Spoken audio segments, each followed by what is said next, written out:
Hey everyone, welcome to my channel. I hope you all are well and your preparations are also going well. So let's start today's session. आज हम करने वाले हैं order 23। ध्यान से बिल्कुल सुनना है बिकॉज बहुत बहुत इंपॉर्टेंट टॉपिक है, एग्जाम में आएगा। सिविल प्रोसीजर कोड 1908 का ऑर्डर 23 बात करता है withdrawal and compromise of suits. वो केसेस जहां पर पार्टीज सूट को विड्रॉ कर लेती हैं या जहां पर पार्टीज कॉम्प्रोमाइज सिचुएशन में आ जाती हैं। So let's discuss about this. Withdrawal of suits, देखिए विड्रॉल का मतलब होता है जब आपने किसी सूट को अप्लाई किया है, किसी इशू को डाला है और आप उस सूट को वापस से लेना चाहते हो, you don't want to proceed further. तो विड्रॉल को दो कैटेगरी में डिवाइड किया गया है। First is the situation where it is withdrawal without the leave और परमिशन। ध्यान से देखिएगा, परमिशन ऑफ कोर्ट। जब आप बिना कोर्ट की परमिशन के उस सूट को विड्रॉ कर लेते हैं। और दूसरी कैटेगरी होती है withdrawal with the leave of, sorry this is without the, या with the leave of court और या with the permission of court, right. हम इसका नाम देते हैं qualified withdrawal, qualified withdrawal, and here it's absolute withdrawal,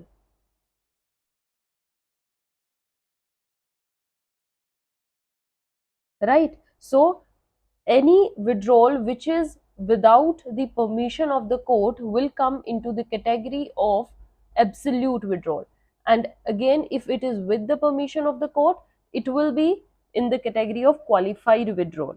So withdrawal को क्या बोलते हैं? ऐसे suit can be made by the plaintiff or by the court suo moto, ठीक है। या तो plaintiff उसको withdraw करना चाहता है, court उसको suo moto withdraw करवाना चाहती है। विड्रॉल सबसे पहले हम डिस्कस करते हैं दिस पार्ट।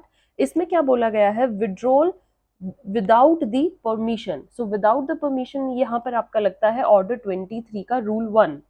वो कहता है कि प्लेंटिफ में विड्रॉ अगेंस्ट ऑल और any of the defendant. Defendant के अगेंस्ट एक, मतलब सपोज कीजिए ए है और उसका सूट बी सी डी के अगेंस्ट है, तो वो उसकी मर्जी है, वो खाली बी को नाम हटाना चाहता है कि मुझे सूट जो परस्यू करना है वो सिर्फ सी और डी के अगेंस्ट करना है, या फिर वो तीनों को ही हटा सकता है। So it depends upon him. Absolute and unqualified, जिसको हम बोलेंगे क्वालिफाइड है तो अनक्वालिफाइड विड्रॉल जो होता है, दिस राइट, यहाँ पर क्या होता है? Court can not refuse such permission to withdraw the suit और compel the plaintiff to proceed the suit, ठीक है, unless any vested right comes into the existence before such prayer is made, right. अगर जब तक ऐसी कोई prayer नहीं की गई है या ऐसी कोई अपील नहीं की गई है, एप्लीकेशन नहीं दी गई है कि नहीं कोर्ट के सामने कि आप इसको प्लीज परमिशन मत दीजिए और इस सूट को फर्दर प्रोसीड करिए, तब तक ऐसा कुछ नहीं हुआ है, तो उससे पहले पहले कोर्ट बिल्कुल भी इस चीज के लिए रिफ्यूज या मना नहीं कर सकती। जैसे ही प्लेंटिफ का मन बना कि मुझे सूट विड्रॉ करना है, मैं आगे नहीं जाना चाहता, वहीं पर ही कोर्ट उसको अलाउ करेगी। Plaintiff can not institute a fresh suit under this in respect of same subject matter. बिल्कुल ये बात आपको समझनी पड़ेगी, रेस जुडिकाटा अप्लाई हो जाएगा। अगर आपने सपोज विड्रॉ कर लिया है और आप दोबारा से सेम मैटर ऑफ सूट पर आगे प्रोसीड करना चाहते हैं, this is not the game, this is not a play, right. Childish act नहीं होगा, आपको सोच समझ के स्टेप लेना है। Now come to with the leave of the court, withdrawal with leave of court. यहाँ पर हमारा होता है रूल 1 का clause 3 apply. if court is satisfied कि that some formal defect is there या that suit is failed by some formal defect or here there are sufficient grounds for allowing the plaintiff to institute a fresh suit of subject matter or any part of it। अगर court को खुद से लगता है कि कहीं ना कहीं कुछ फेलियर हो गया है उनके बिहाफ पर, या पार्टी को एक सफिशिएंट ग्राउंड ऐसा मिल गया कि वो दोबारा से फ्रेश सूट अप्लाई करना चाहता है, या फिर it is in the discretionary power of court, court के डिस्क्रिशनरी पावर है, it can be granted by court on the application और स्यू मोटो, तो वहां पर कोर्ट की परमिशन से लिया गया है withdrawal. Plaintiff can institute fresh suit with same subject matter. तो आपको समझ में आया, यहाँ पर क्या है? नो फ्रेश सूट फर्दर वो अप्लाई कर सकता है, बट यहाँ पर एक बार विड्रॉ करने के लिए fresh suit can be instituted. दोनों में डिफरेंस समझ में आया बच्चे? अब आ जाइए रूल 1 क्लोज 5 पर। इसमें बात की गई है withdrawal by one of the plaintiff. Suppose कीजिए यहाँ पर ए के साथ और भी पार्टी हैं, ए सन है, ए की डॉटर है, सपोज कीजिए। So in this case if more than two plaintiffs are there in a suit, it cannot be withdrawn without the consent of all the plaintiffs। आपको सबकी कंसेंट लेनी पड़ेगी अगर आप विड्रॉ करवाना चाहते हैं। One plaintiff can only withdraw from the suit up to his own interest in it। आप सिर्फ अपने इंटरेस्ट तक विड्रॉ कर सकते हैं, ये नहीं कि दूसरों का इंटरेस्ट बन रहा है, दूसरों के शेयर है कि उनको भी पैसा चाहिए तो आप उनको भी ये कह दो नहीं नहीं विड्रॉ करते हैं। No, you can not do like that. Coming to next thing, rule 2 बात करता है लिमिटेशन की, कि यहाँ पर लिमिटेशन पीरियड कितना अप्लाई होता है। In case of withdrawal the law of limitation will apply in same as if the suit has not been filed at all. ये ऐसा माना जाएगा कि सूट आपने फाइल किया ही नहीं है, उस तरीके से इसको लिमिटेशन पीरियड अप्लाई होगा। So suppose if appeal an order regarding the withdrawal of the suit, आपने विड्रॉल के लिए अपनी एप्लीकेशन डाली है with the permission to file fresh suit, आप चाहते हो कि मुझे फिर से फ्रेश सूट डालना है in same cause of action, so neither a decree nor an appealable order, it's ये ना तो कोई डिक्री पास हुई है ना अपीलेबल ऑर्डर है, hence no appeal lie against such order. So withdrawal के against there is no appeal, right. Then comes revision. अगर आप रिवीजन चाहते हो, an order regarding withdrawal of the suit with the permission to file the fresh suit on the same cause of action can be said to be a case decided. जैसे यहाँ पर case decide हो चुका है एक तरीके से, and under section 115 CPC में you can go for revision and hence this withdrawal का जो डिसीजन होता है इट इज रिवाइजेबल। अपीलेबल नहीं है, रिवाइजेबल है, याद रखने की चीज है। Okay, so next thing that comes in the mind is compromise of the suits. ये जो हम करने वाले हैं, विड्रॉल आपको समझ में आ गया कंसेप्ट। अब आ जाइए बात कॉम्प्रोमाइज की। कॉम्प्रोमाइज में क्या है, लास्ट कॉम्प्रोमाइज एनफोर्समेंट और decrease in the hands of the court. Court के ही हाथ में होती है कि वो कॉम्प्रोमाइज करवाना चाहती हैं कि नहीं। ठीक है, सो रूल 3 से यहाँ पर स्टार्ट हो जाता है कंसेप्ट कॉम्प्रोमाइज का, ऑर्डर 23 का।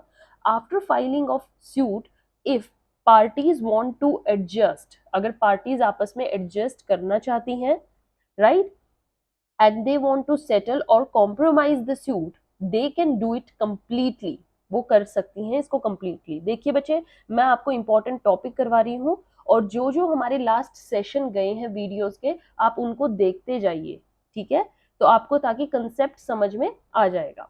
अब हम करते हैं कॉम्प्रोमाइज को फिर से डिटेल में। यहाँ पर क्या है, after filing of suit if parties want to adjust settle और कॉम्प्रोमाइज, वो चाहती हैं एडजस्टमेंट करना, सेटल करना, they can do it, right.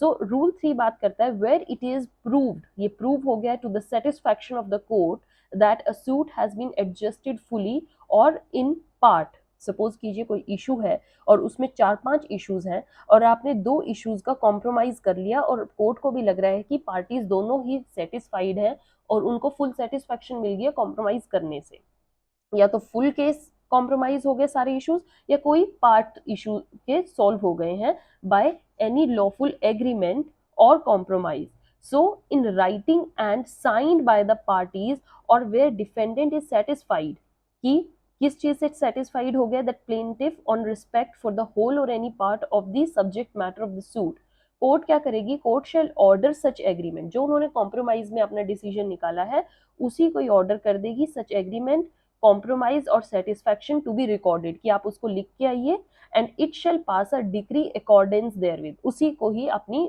Judgement या डिग्री में वो पास कर देगी, right. So there is no need that satisfaction या compromise related to subject matter है या नहीं है, अगर पार्टीज फुली सेटिस्फाइड है वही जजमेंट पास हो जाएगी। प्रोवाइडेड, एक चीज एक्सेप्शन में क्या, that it is एलिज्ड by any party and if it is denied by the other, एक पार्टी उसको कह रही है और दूसरी पार्टी डिनाई कर रही है, एंड एडजस्टमेंट और satisfaction has been arrived at, जिस बात पर वो पहले एक पार्टी कह रही थी और दूसरी पार्टी उसको डिनाई कर रही थी उस पर सेटिस्फैक्शन हो गया, court shall decide the question, court ये इंक्वायरी भी कर सकती है, inquiry by court, but no adjournment shall be granted for the purpose of deciding the question unless the court for reasons to be recorded thinks fit to grant such adjournment नहीं मिलेगी, साथ के साथ question decide होंगे। Any compromise जो कि बिल्कुल void है या वॉइडेबल है अंडर इंडियन कॉन्ट्रैक्ट एक्ट 1872 के अकॉर्डिंग, वो ये माना जाएगा it shall be not be deem to be lawful, वो अनलॉफुल होगा कोर्ट के नजरिए में भी, और उसको आप बिल्कुल भी एज अ कॉम्प्रोमाइज नहीं बोल सकते, जहां पर एक पार्टी बिल्कुल एक तरीके से लगे कि वो उसको ओवर पावर कर रही है। No, if it is unlawful in any other law then it will not be a decision of compromise. Coming to rule 3A, it is a bar to suit. Bar to suit का मतलब क्या है कि अगर आप एक बार एक issue में पर्टिकुलर लाइक ये सूट था, इस पर आपने कॉम्प्रोमाइज कर लिया, दोनों आप सेटिस्फाई हो, no suit shall lie to set aside. अब कोई सूट दोबारा से आप ऐसा नहीं उठाओगे to set aside a decree on the ground that compromise on which the decree is based was not lawful, कि नहीं नहीं वो जो पहली डिग्री आई थी वो अनलॉफुल है, उसको सेट असाइड कीजिए। नो, आप दोनों सेटिस्फेक्शन में थे, आप दोनों पार्टीज ने पूरी बातचीत करी है, कोर्ट ऑफ कोई ऐसा क्वेश्चन था जो कोर्ट ने वो डिसाइड किया through inquiry, so now you can not apply for its rejection और फॉर इट्स सेटिंग असाइड। अब बात आती है रूल 3B की।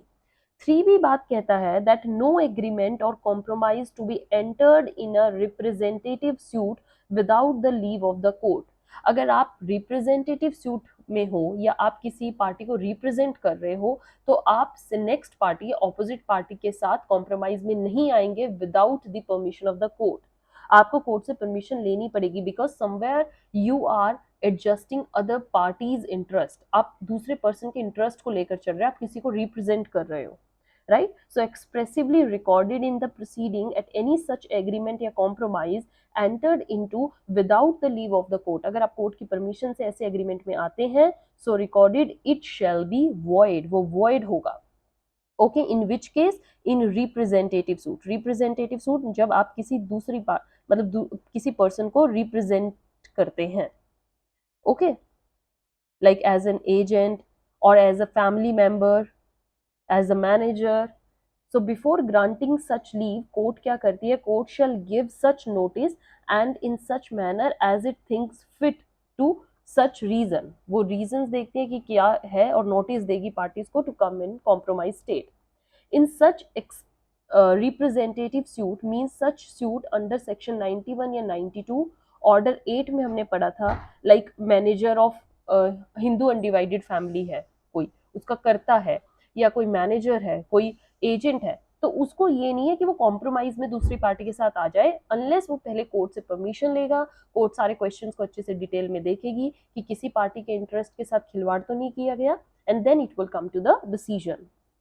Any other suit in which decree passed, वो may be by virtue of this provision of the court or any other law for the time being enforced by any person named in the suit.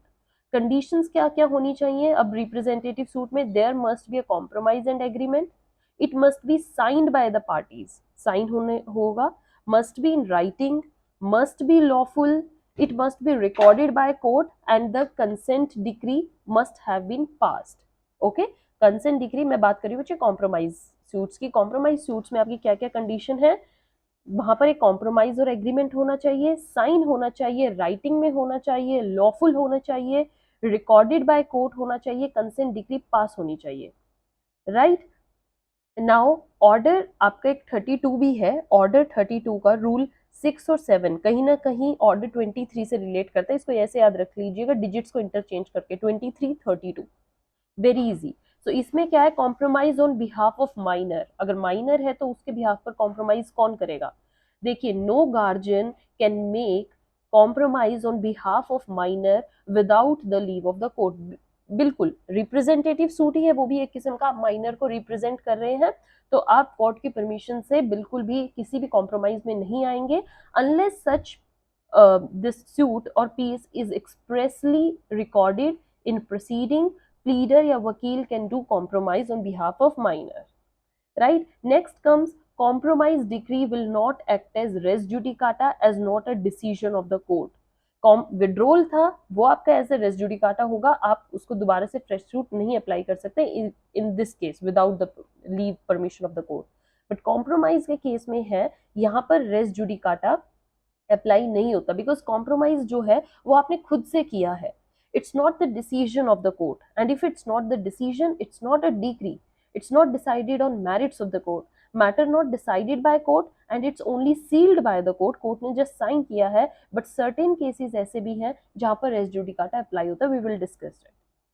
Now some same execution as ordinary decree होती है. जैसे आप ordinary decree में execution लेते हो, यहाँ पर भी एग्जीक्यूशन सेम चलेगा. अगर आपको कॉम्प्रोमाइज डिक्री का एग्जीक्यूशन करवाना है, सेम वे में आप एग्जीक्यूशन किसी कोर्ट में फाइल करेंगे एग्जीक्यूशन एप्लीकेशन कि हमने ऐसे ऐसे कॉम्प्रोमाइज पे आए थे और हमारे बीच में ये डिसाइड हुआ था और अब दूसरी जो पार्टी है वो करने के लिए रेडी नहीं है, आप प्लीज इसको एग्जीक्यूट करवाइए. ओके. नाउ सेक्शन 96 बात करता है सीपीसी. जो सेक्शन 96 हमारे सीपीसी का है वो बात करता है कंसेंट डिक्री पर कोई अपील नहीं होती. जो कंसेंट डिक्री होती है जिसमें आप कंसेंट कर चुके हो, एक दूसरी पार्टी हाँ में हाँ मिला चुकी है, कंसेंट डिक्री पर सेट असाइड नहीं हो सकता. जब आप मान चुके हो अब आप उसको दोबारा सेट असाइड नहीं कर सकते. रिवीजन हो सकता है, जो मैंने आपको बताया था, रिवीजन के लिए yes it can go. Revision किस में? हाई कोर्ट में. चैलेंज भी हो सकता है ये डिग्री अंडर द इन्फ्लुएंस की अनलॉफुल ग्राउंड, कोई आप ऐसा शो कर दो तो वो चैलेंज की जा सकती है. Right. So this is all about order 23. Very very important बच्चे, पे your all attention, read the landmark judgments, solve them, understand them carefully. आपको मैंने बहुत डिटेल में एक एक चीज बताई है कि कब किस केस में विड्रॉल होता है, क्या रेस जुडिकाटा अप्लाई होता है, क्या अपील हो सकती है, क्या रिवीजन हो सकता है, and same in the compromise. So keep reading, keep studying, and follow your timetable accordingly. Have a nice day. Thank you.